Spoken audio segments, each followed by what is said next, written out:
কেন গোপনে গোপনে শেষ দিলাম না? গোপনে গোপনে শেষ দিলে খুব ভালো হইতো। কি ভালো হইতো? মানুষ বিষয়টা জানতো না। আরে অপরাধীর যে অপরাধ, এই ধরনের অপরাধ, এই ধরনের অপরাধ যারা করে, আমি যে হাসান, আমার শরীরে এক ফোঁটা রক্ত থাকা পর্যন্ত এই সমস্ত অপরাধীর সাথে আমি জীবনে আপোষ করুম না। এই খালুন মুখ উন্মোচন হয়েছে, এই মেয়ের মুখ উন্মোচন হয়েছে। আমার দৃষ্টিতে দুইজনই সমান অপরাধী। বয়স কম, এই কারণে মেয়ের ব্যাপারে একটু সিম্পেথি আছে, সেটা আমারও আছে, আপনাদেরও আছে, আমি মাইনে নিছি।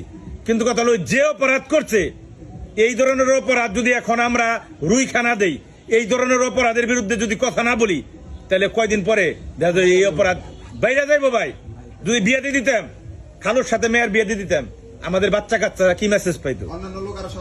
যে খালুর লোকে বিয়ে বহন যায়, মামুর লোকে বিয়ে বহন যায়, খালার লগে ভাগ্নি সংসার করতো। হ্যাঁ, খালার লগে ভাগ্নি সংসার এই তো মেসেজটা পাইতো। তো এই মেসেজ পাইলে সমাজের জন্য ভালো হইতো না খারাপ হইতো? সমাজ কি শিখতো, জাতি কি শিখতো, বাংলাদেশ কি শিখতো? কথা হলো, এটা কেন তুলে ধরলাম, কেন দেখাইলাম?